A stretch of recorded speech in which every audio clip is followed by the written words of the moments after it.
All right, the debut broadcast of the I Should Have Did More Reading podcast. I should have did more reading. Should have did more reading. This is Tom Shattuck here with Jay Jasome. We've just come through traffic in Boston, Massachusetts, where we live, and I think it brings to reality the theme of this podcast, which is we should have did more reading, which is essentially that we're in our 40s now, and Jay and I have known each other for almost 23 years, I'd say, somewhere in the 90s. And we've had a great time and a great life. Been through all sorts of adventures. Done a lot of great things. Met a lot of fantastic people. Probably laughed, I would say, more than most people do in a lifetime in the spans of our lives so far. So now we're in our 40s, and it occurs to us that we need to get better. We're behind the eight ball in all sorts of different ways. We need to make more money. We need to look better. We need to feel better. We need to be smarter and just better. And that's my goal for this podcast, which is I should have did more reading. And it comes to us from my son was in this reading program over the summer, and he was supposed to read these many books to get a prize, to get like a furry mouse pad or something like that, and he didn't make the cut. He didn't read enough, so he came into the car just saying, "I should have did more reading. I should have did more reading," and he felt upset about it. I thought, man, like this kid's taking it hard. He's only 3. Then Jay and I were talking, and it occurs to us that it's kind of a good theme is that we should have did more reading. Maybe not literally reading, but we should have did stuff to make us better. And we should do stuff now to make us better. So that's the theme of the whole thing. I am Tom Shattuck. I work now at the Boston Herald as a columnist and for the Boston Herald Radio. And I grew up in Winchester, Massachusetts, and went to Winchester High School. I did not go to college. Instead, I went into a rock band, and essentially that means I worked menial jobs through my 20s and hung out at bars and met my friend Jay. And Jay is Jay Jasome, and you can tell folks a little bit about yourself.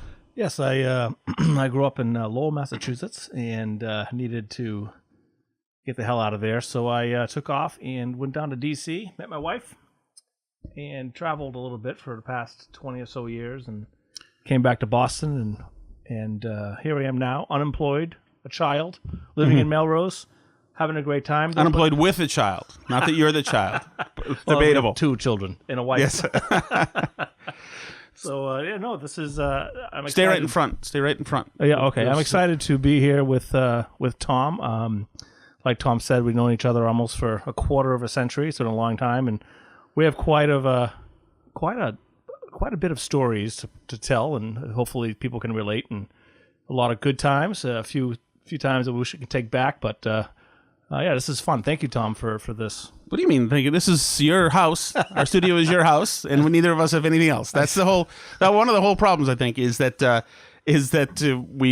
we've got nothing more productive. This is the most productive thing we can do all week, and we'll look back at this week and say, well, okay, I effed up here and maybe drank too many beers that night and spent some money here and didn't get enough applications out for you there or for me when my paper goes under. I wasn't ready for here then. But at least we did this podcast. Indeed. And know what? Right now I see an air mattress and some Legos. And this is the very first podcast and very exciting. And maybe we'll spruce it up a little bit, but it is pretty fun. So what did you think as a kid, as a teenager, what did you think you'd be doing for a living? Or did you have any idea? I had a very... poor high school experience, and I never really had the guidance.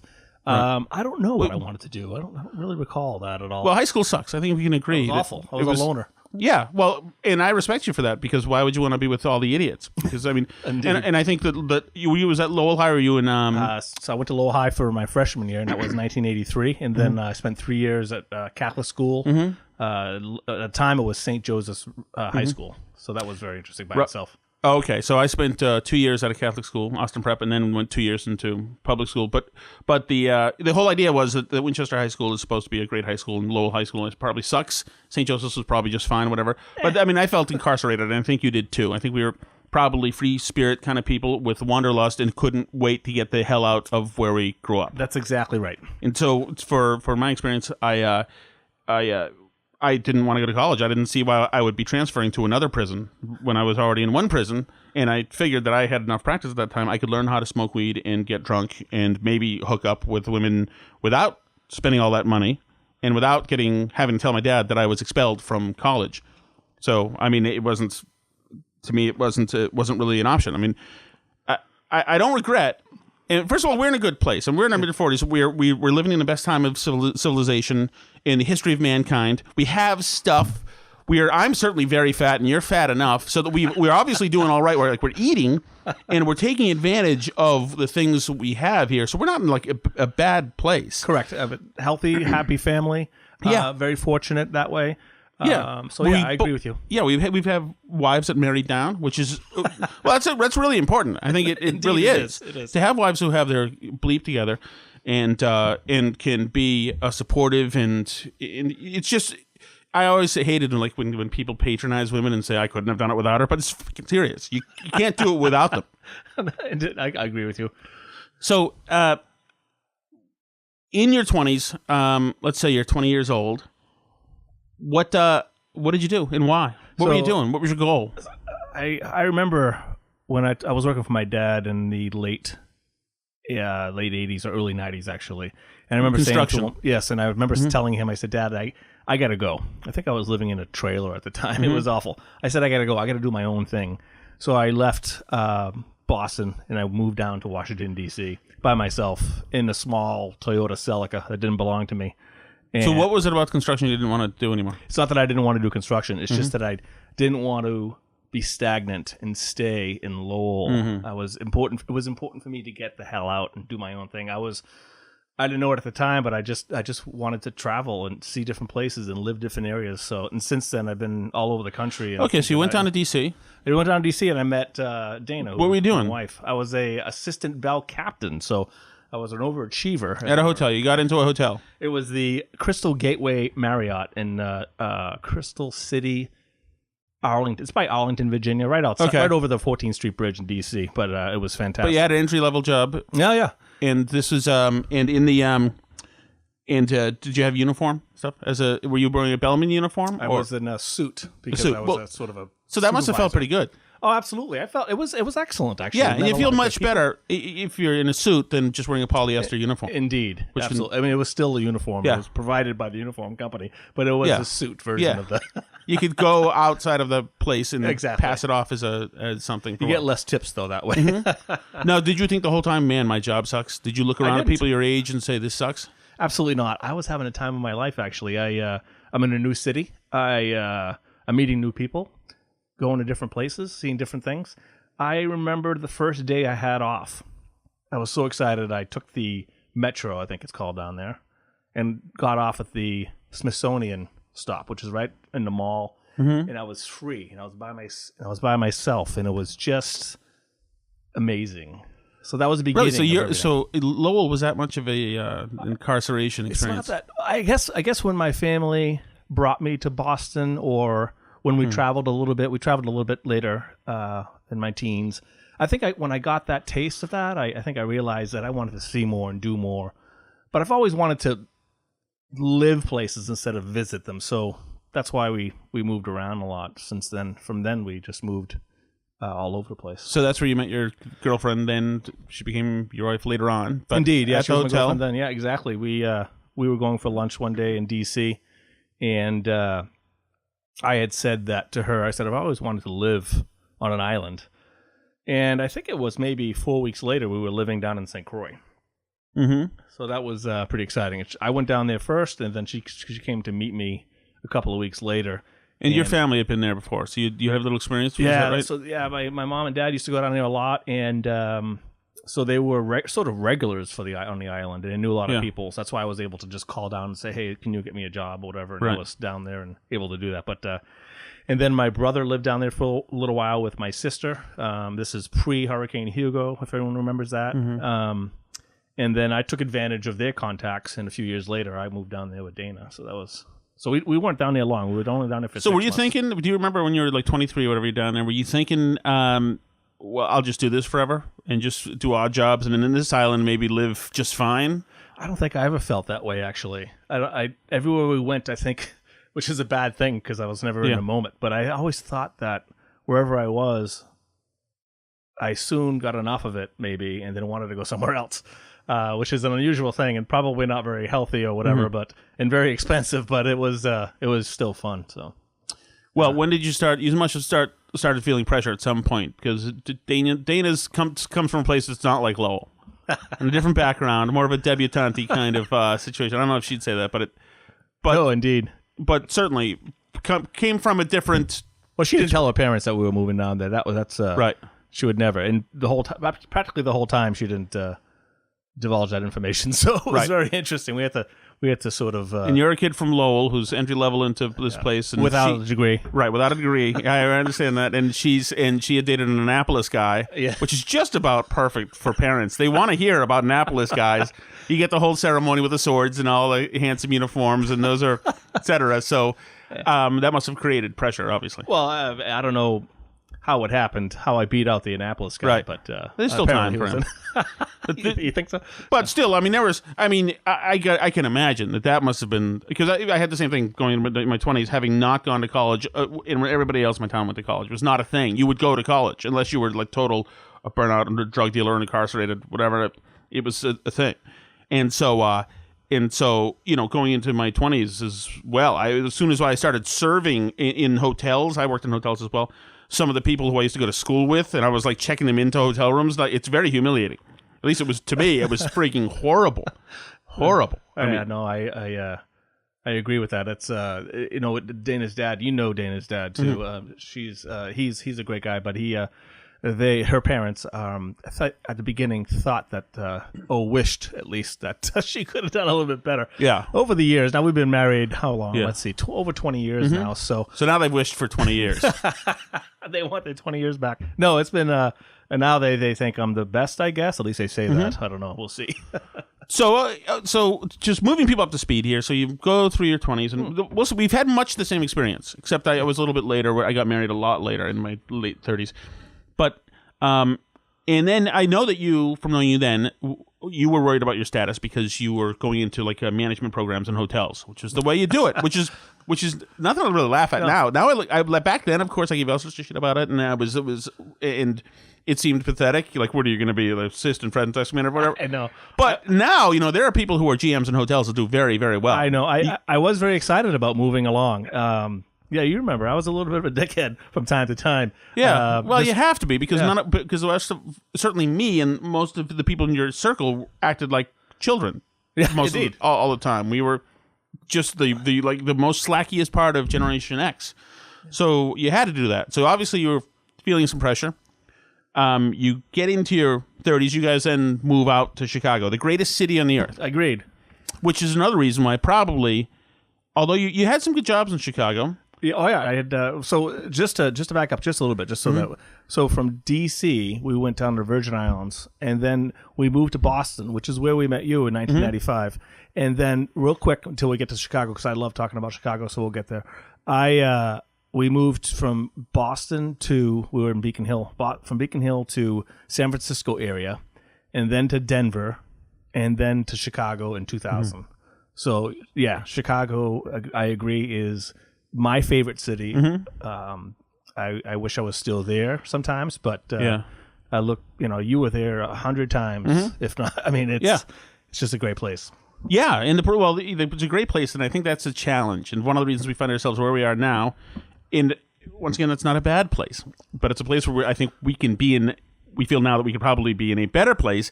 But when you slide as around 30 years old or whatever into Chicago's a never-ending playland. It is full of wonderful distractions. It is a place made to have a good time. Yes. Yes. And we arrived, actually, I remember the day. It was February 28th, 2000. And I remember we came off of, I think it was 9 months in Denver. And we did our fair amount of partying and hanging out with friends and things like that. And I remember on the way to Chicago, we decided to, let's take it easy a little bit when we come to Chicago. Let's refrain from. Yeah. But that didn't happen. Number one. I mean, that city has so much energy and so many options and great culture and great bars and great pubs and restaurants, and it's an amazing place, as you know. I mean, I'm speaking to the choir here. So many memories for Dana and I in Chicago. Right, and I think for anybody, that's what that is. That city is probably the best city in the United States. It's not quite the center of the earth like New York City is, but it's full of really much nicer people. So I love New York City as well. I think New York is fantastic, and we Dana and I go down there all the time, and we enjoy it, whatever. But for Chicago, the reason why it's so great is because it is very much doable for people like us, for mid-income. It's perfect. It's great transportation. Everything. The housing is inexpensive. You can live anywhere in the city and still enjoy the city at the same time. There's one of the greatest waterfronts you can ever find anywhere. Beaches, and the energy level in the summertime is spectacular. I mean, there's nothing like it. Yeah, no, it's a great city, and so you guys go to Chicago. You have a son, and then really, I guess into your mid-40s or whatever. As it turns out, you have a few good jobs over there. I'm back this way. I got into radio and had a bunch of crappy jobs, then pretty good jobs, and then we get into our 40s. I get married. I have a slew of kids, and A litter. Right, a litter. And now we're here. And so now here for us is in mid-40s and 48, but thank you. Right, 40. You're 48. I'm about to be 45 very soon. And like, I don't regret anything about my 20s. There's nothing. I don't think there's anything I would do differently, at all. I mean, was it wrong to have your retirement essentially in your 20s? I mean, you're at your youngest. You're at your body's most durable. Why wouldn't you go out and play every day and have fun every day? I think about that a lot. Now, my hope, because I had my son when I was 40, and so he's 8 years old now, and I'm hoping that. So I figured it's like having a dessert first. We had our golden years, Dana and I, and then we had a son, which we love him to death, and it's the best time and all that. We're hoping that we will have our golden years again if we can be so lucky. I don't know if that's possible, but if it is, that'd be great. I'm not even talking about like golden years are great, but I want to like financially do better and health-wise do better. And it's really easy. It's really, I mean, we did everything the wrong way financially. I mean, I did. I was doing okay, but then we had to rush in to get a house suddenly, and we put it all on credit cards and all. It's a story that everybody who's listening and everybody who will listen will relate to. That you do stuff like that the wrong way sometimes, and for me it's credit card debt. For other people it would be college loans, whatever. But there are people who when we were in 1994 when we were out all night and having fun and meeting people, who were saving money and taking classes, doing things like that, and who now have really awesome houses and drive cool cars and all that stuff. And some of those things I wouldn't mind. Like I wouldn't mind not getting credit cards declined sometimes, or just like, or like there are things, and we're not in financial dire straits or anything, but like everybody else, we got a lot of debt like everybody else, and we got a mortgage payment. We have a house, but I mean, you've seen a house; it's a piece of shit. It needs. I don't have any skills, and it could be bigger. Yeah, it could be bigger. There's 4 of us in a 2-bedroom. There's about to be 4 of us in a 2-bedroom, and so like, so my feeling is this: is that so we are where we are right now. And we're perfectly good human beings. We're relatively healthy. I mean, we haven't had... I mean, no one would be shocked if we were dead within a year. But we're relatively, healthy. We don't have any major health problems. Yeah, thankfully. We're knock on wood. Yeah, we're marginally or adequately intelligent, or we can fake it when necessary. Like to think that, yeah. Right. I ain't stupid. Right. You've got like literal skills. You can fix stuff and things like that. And I supposedly have some talents. I've seen it. It's questionable. Yeah. Well, I mean, nothing that I've proven. But it's like, if you could do one thing right now at this age, remember the theme here. I should have did more reading. Well, we're going to do the reading now. What is the thing now? What's the reading now? The first thing that you could do if you could improve about yourself immediately. What's the first thing? Oh, I'd like to get a job. Well, yeah, that's a glaring. No. So income would be nice besides the unemployment. Yeah, that's a glaring. No. I know we talked about this for a long time. The not going to college and that and how that impacts people, and whether or not it's worth having all those loans, etc.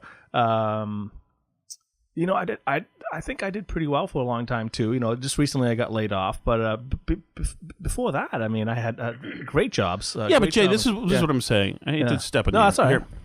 But there are people our age, dumber, and lazier, and just not as well equipped to succeed. Now, I'm not talking just financially, but just having the things that you want to do, being a better person.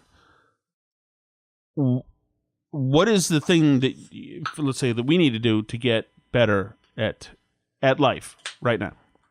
As he opens a beer, which we have no problem. That's a good. Can I answer that? With a Give me 1 second, by the way. People should try follow us. If you follow us right now, you'll be the first ones to follow us on anything because we have nothing. So we're building from scratch here. This is the I Should Have Did More Reading podcast.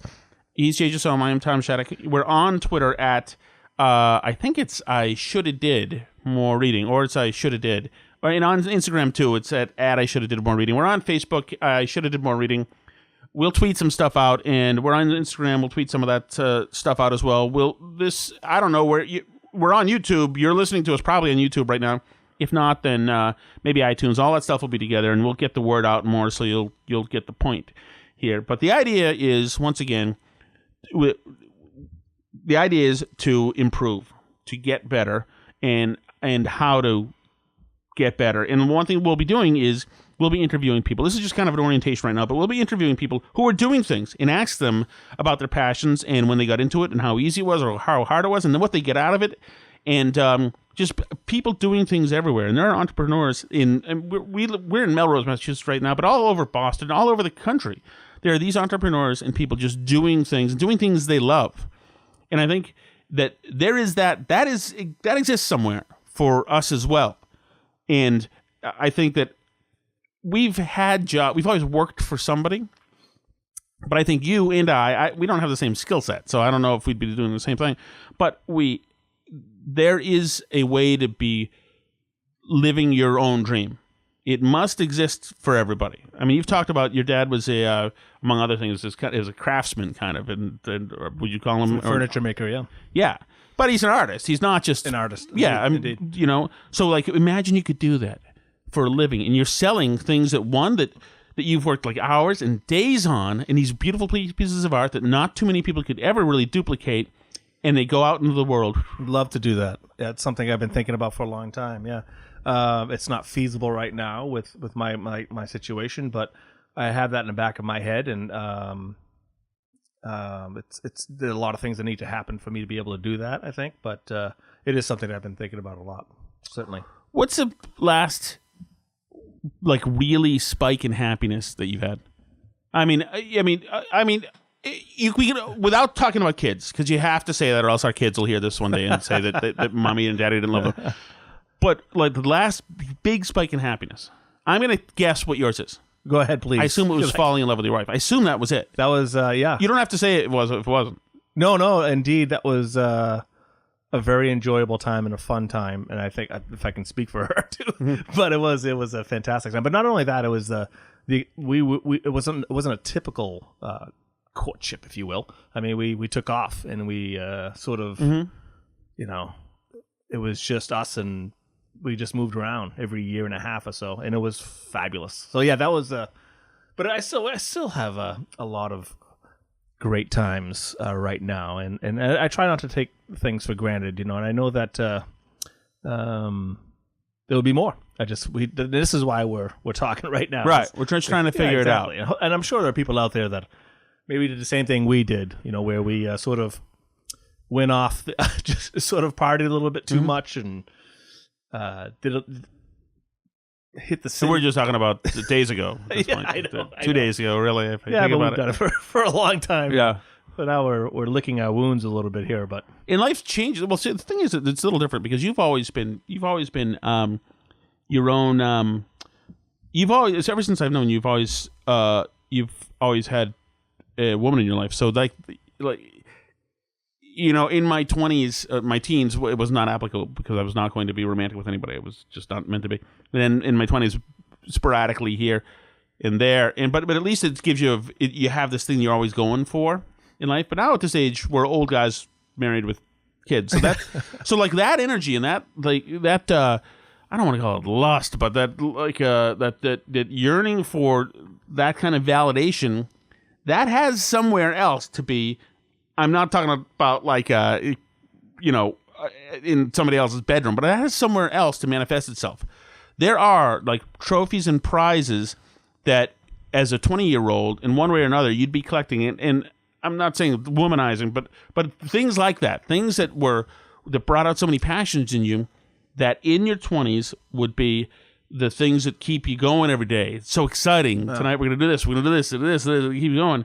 And it's a bit harder. When you get older, it's harder. Yes. I mean, we've both had parents die, and you get these kicks in the gut. And so like all the fun stuff, I'll put it this way. It's like when you're younger in your 20s and things, you have all these Christmases, and it's not... Indeed. Yeah, and there are different kinds of things, and like...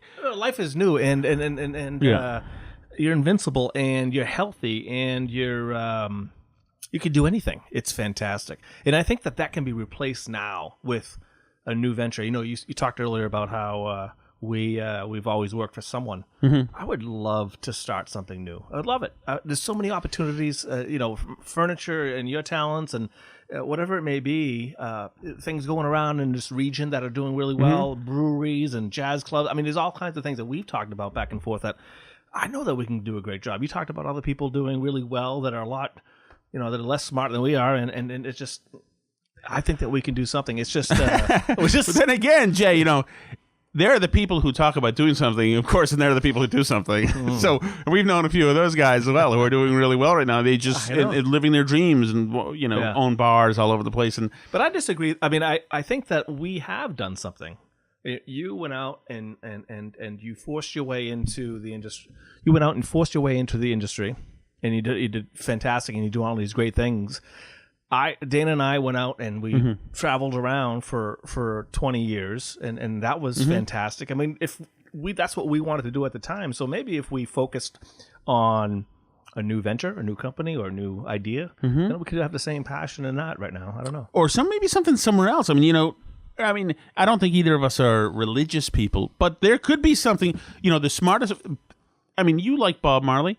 Yeah, he's a spiritual guy, and I like a lot of people that I read and that I admire are spiritual guys. I'm not talking about just God or Judeo-Christian stuff, but there are people who do different things, whether it's meditating and all that crap. I don't know if maybe everybody's not wrong. Maybe there's other stuff. Maybe there's thrills somewhere else that are like that. Yeah. That's one of the reasons I've started going to church with my wife. I'm not looking for God at the church. I got my own thing going with that, and it's on hold, and it's not whatever. But for two reasons. One is she needs support because we have 26 kids now. But also because if I'm in there, then I'm in church, and I'm there for an hour and a half, and I am, although sometimes I'm yelling at kids, it's an hour and a half where I'm not in charge of myself, where I'm in the building, I belong to that building, and I need to figure something out. And when I'm there thinking, I don't have a cell phone, so I can only think about the stained glass windows for so long. So you start to think more than you usually would. There's so many distractions now that you don't have a lot of time for an hour and a half to just really just think, and then think more, and then think more, and think more.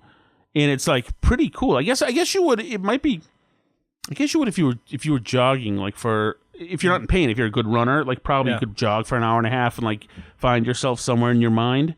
Or if you were to take even a hike in the woods where you find yourself somewhere and your mind goes somewhere. But I like, that's one thing, like I'm trying to see if something kicks in, like some kind of inspiration or something. No, I understand what you're saying. I mean, well, first off, on the spiritual front, I think I haven't gone to church in a long time, and if I do, it's probably because the family went for a holiday or whatever. But I think that going to church or to any denomination, I think, is maybe a good example for our kids to. I think having some sort of religion may be a good thing and I want them to make up their own mind later in life, but. Just to introduce them to it and things like that. And I think it may be helpful later. Maybe when we're old and we're dying, we're going to probably want to cling on to something like that may not be true, but at least it's something, Yeah, and also, well, kids now get everything they want immediately. They do. Any kid who has an iPad, like my kids, like your kid, it does, it gets instant everything. And like even in, even in the car, like if you guys take with your son, you take a long ride, he can be on his iPad or somebody's phone the whole time. I feel guilty. No, I know, but we have a freaking movie thing in my car, dude. So like my kids watch VeggieTales or watch freaking, Ice Age 2 on a ride to Vermont. When I grew up, you didn't have that. You had to freaking deal with it. Look at trees and license plates and yes, and that was the exciting part. But you just had to take it in and deal with boredom and find something inside yourself. And that's a lot of what meditation is. It's just people finding something inside themselves in a certain relaxation point. And I think that's probably a good thing, especially the way things are right now. I agree.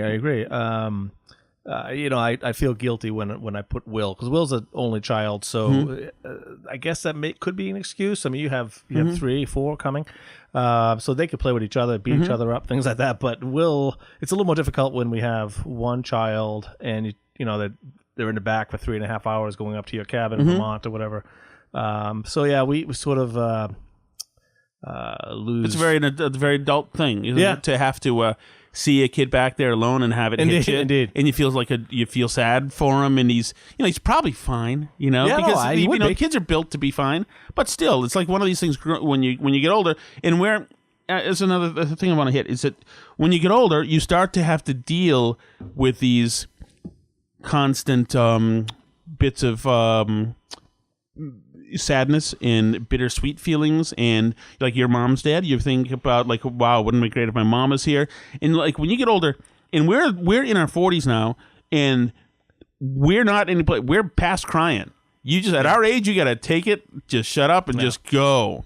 So it's like we never had these in our 20s or 30s, plus we're blessed Americans and whatever, but like you constantly have this and all these other things that you could think about, but you got to walk steady. And even though sometimes you get kicked in the gut, or you feel bad for your kid, or some other thing that happens, or look at your self-worth and say, shit, it's like I should be doing better, this and whatever. Like, we're technically, and whether we like it or not, we're men. Yeah. We just have to keep on walking and keep on going. And that's another thing is that we're like, we're at the age right now, the perfect age of there's no excuse. Yeah. We're not like finishing out our 30s and late bloomers and and we're not too old. We're still strong enough to do stuff, and we have the perfect balance of strong enough to do stuff and enough life experience to be adept at doing things where we have no excuses. And this is why we're talking about this right now. Is that like yes, instead of doing something. Yes, exactly.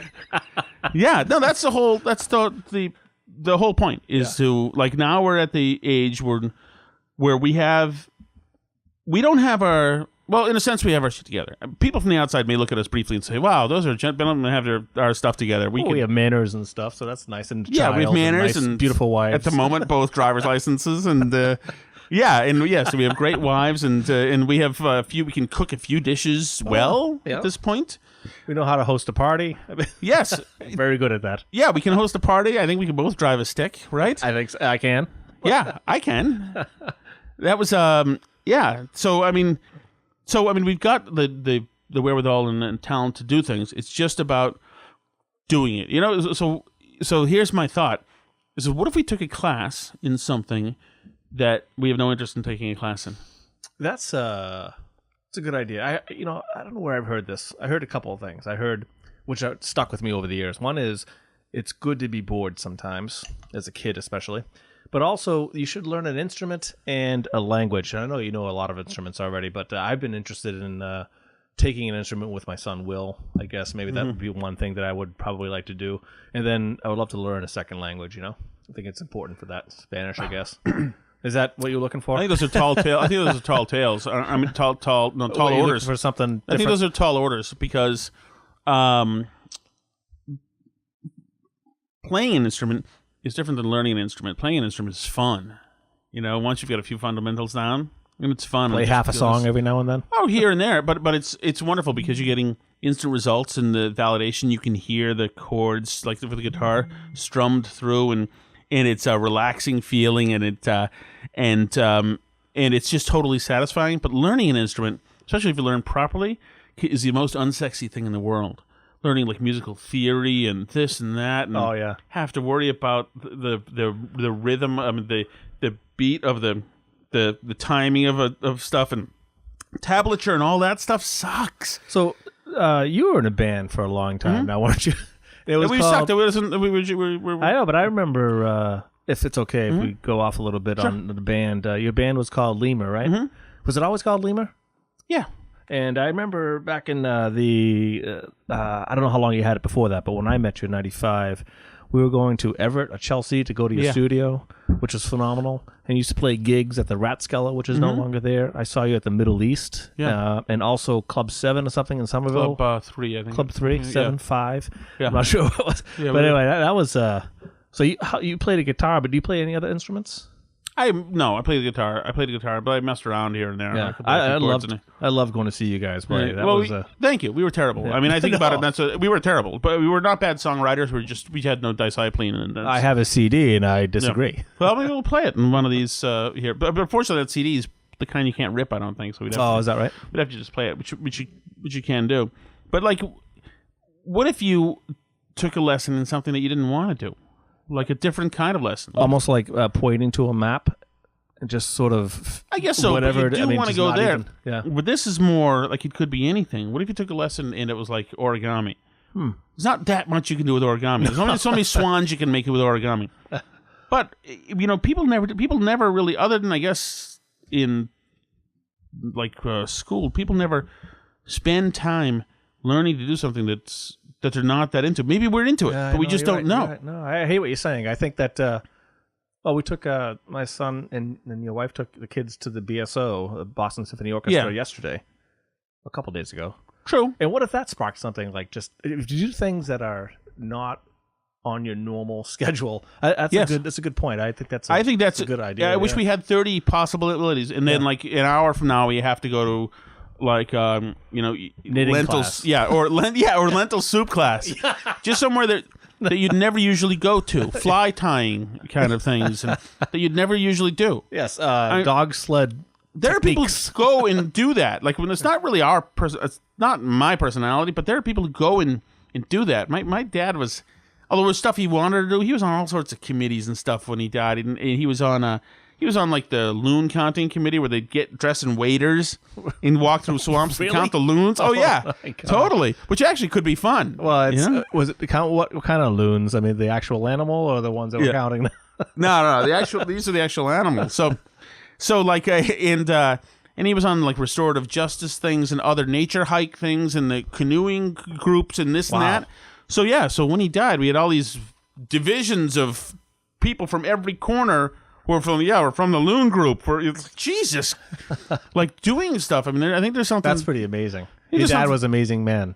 Yeah, well, thank you. There's something to be said for doing and learning stuff. But so what we'll be doing more is we'll be interviewing people, and I think we'll get some bigger guests. But I want to talk to just real people too, and ask people how they got to do what they're doing and what their end goal is. Like, I think of like restaurateurs and people just own pizza places. Like the amount of work that is, you can't imagine like a person who owns a pizza shop in a mid-level town or whatever. I can't imagine they're taking home more than a couple $100,000 a year. It's unbelievable you can get that pizza for $7.95 with all the work that goes into it. Yeah. I mean, for $7.95, yeah. And but these guys, like, you know how hard that is to work, and they're working there, and it's hot as hell in there. Yeah. And unless it's somebody in the family, they're probably going through a heck of a lot of employees, sucky employees and motivated employees, and to get everything right and to make a pizza that actually tastes good and be able to mass produce and make sure they're all made the same, and then compete with 55 other pizza places and it's I want to talk to everybody. I mean, I love pizza. Yeah, of course. We'll start doing that once we get a few under our belt. We'll start plugging goods and services for free Sounds stuff. good. Yes, Sounds we good. are for sale. If anybody wants to know, definitely me and Jared for sale. But you're learning about like other people. Like, how about this? Like, I have a friend that who married a stripper, and they were married for about 10 years, and they had 2 kids.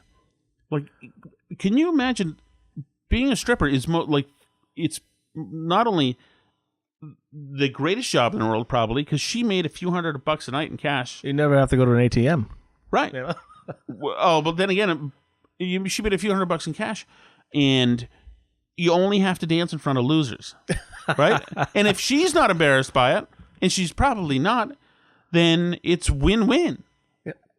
I mean, most guys in their 20s, probably the idea of dating a stripper is very appealing. Well, they couldn't handle it, so. Right. But I mean, so there's a one thing. I mean, to me, if you were to get a line level job right now, that just to make a few bucks and to get by any line level job, what would you want to do? I guess bartender. Yeah.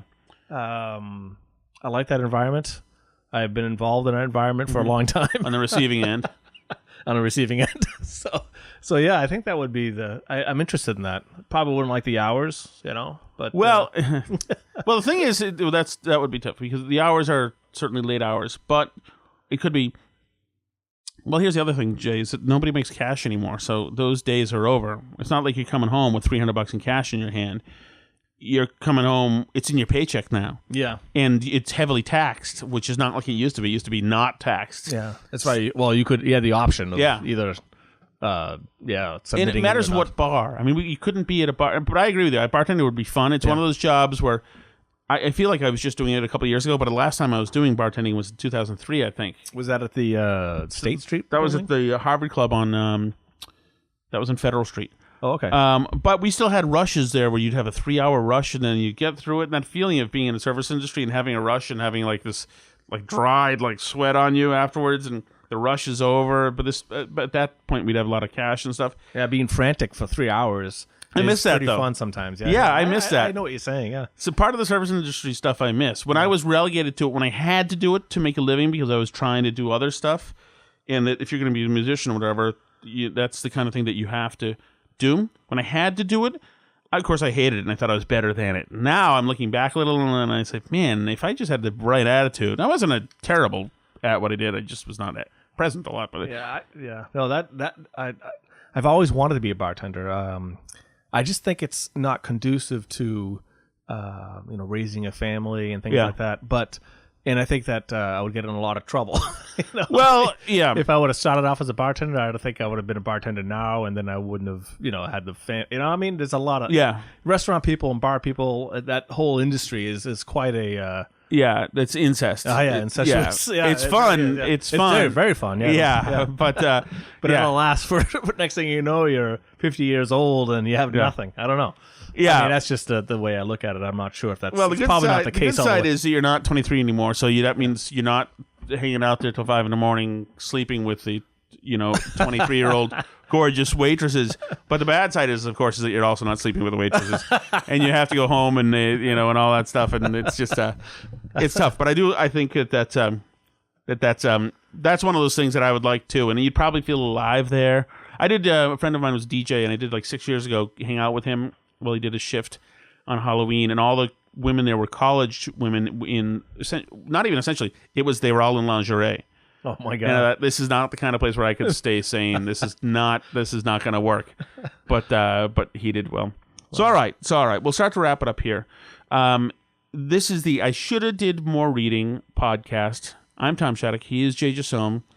We will try to crank out certainly once a week. And we'll have guests most of the time. That way we can gang up on the guests and try to make them feel terrible. By the way, it should be known, too, Jay, that we are doing a lot better than some people. No, I agreed. I'm very pleased. I mean, I feel like, before I get laid off, that I was doing very, very well. Yeah. And I'm very pleased with, we don't have a college education or degree.